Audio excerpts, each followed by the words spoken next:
Ya pemirsa, terima kasih Anda masih bersama kami. Kita sudah berada di segmen akhir dan kita ke Pak Rudi dulu.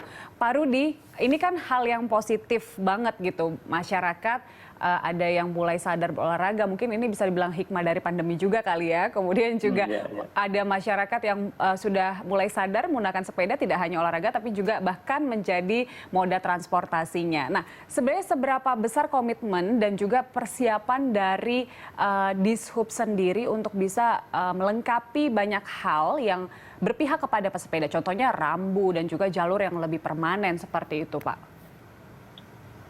Jadi memang betul di masa transisi ini seperti disebutkan oleh Pak Gubernur bahwa beberapa kebijakan di dalam Pergub 51 di situ kita sudah merencanakan bahwa untuk pesepeda ini ada beberapa kebijakan. Yang pertama contohnya adalah penerapan ruang parkir khusus di gedung-gedung, kemudian juga kapasitas parkir itu untuk sepeda itu 10% dari kapasitas maksimum, kemudian juga menyediakan bike rack di halte, kemudian di terminal, di stasiun, dan simpul transportasi lainnya. Baik. Itu contoh beberapa kebijakan yang memang dijalankan sesuai dengan Pergub 51. Di samping itu juga bahwa saya setuju tadi bahwa memang perlu adanya aturan yang lebih jauh terkait dengan penerapan lajur sepeda ini, sehingga ke depan ini akan lebih memberikan rasa aman baik bagi pengguna sepeda ataupun pengguna kendaraan bermotor lainnya. Baik. Ada pesan nggak sih Pak bagi para pesepeda yang mungkin kalau sekarang banyak yang pemula ya Pak ya, agar lebih tertib, bisa lebih aman dalam bersepeda di Jakarta, khususnya untuk pop-up bike lane yang saat ini memang mungkin belum permanen? Baik, pesan saya adalah bahwa yang pertama, sebelum kita akan menggunakan sepeda, harus pastikan dulu bahwa stamina kita adalah baik, kita sehat. Yang kedua, tetap memperhatikan protokol kesehatan, menggunakan masker, jaga jarak, dan juga menyiapkan hand sanitizer masing-masing. Dan juga harus diingat bahwa sepeda itu menggunakan ruang lalu lintas yang sudah ada.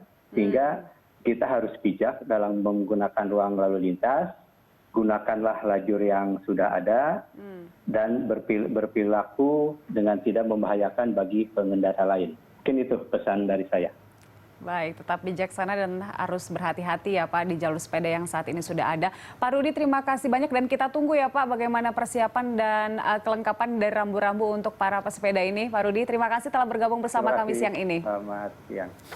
Baik, kita ke Pak Toto nih. Pak Toto sebagai pesepeda nih Pak. Tadi Pak Rudi udah bilang bahwa akan disiapkan begitu beberapa hal seperti lahan parkir juga begitu bagi para pesepeda begitu.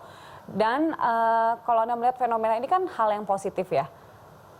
Nah, kedepannya Anda berharap seperti apa pesepeda di Jakarta? Apakah lebih banyak lagi yang menyadari bahwa ini adalah transportasi yang bebas polusi, kemudian menyehatkan juga, atau seperti apa?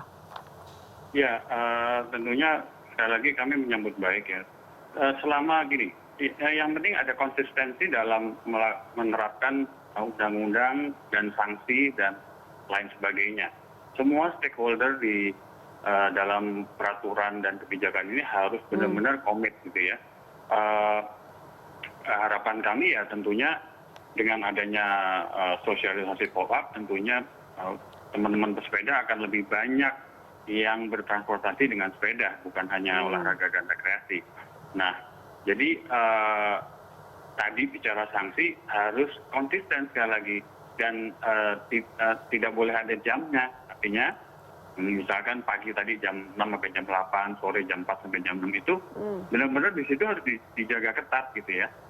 Sehingga siapapun yang melanggar harus dikenakan sanksi. Itu harus benar-benar ketat sanksinya. Seperti dulu pada saat kita memberlakukan peraturan safety belt.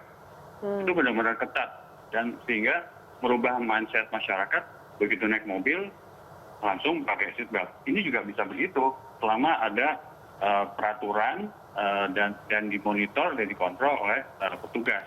Nah, maaf saya mau bicara mengenai bike lane yang sudah ada sebenarnya, tapi waktu itu saya Rabu lalu bicara sama gubernur bahwa minta tolong jalur sepeda yang di BKT itu difungsikan lagi karena itu paling aman, tapi dibajak oleh motor atau mobil dan malah PKL. Nah, beliau berjanji untuk membereskan itu dan Sabtu kemarin harusnya sudah difungsikan. Nah, mestinya peraturan dan sanksi itu harus juga berlaku di dedicated bike lane itu yang di BKT, sehingga benar-benar optimal fungsi jalur sepeda. Kira-kira permohonan saya seperti itu.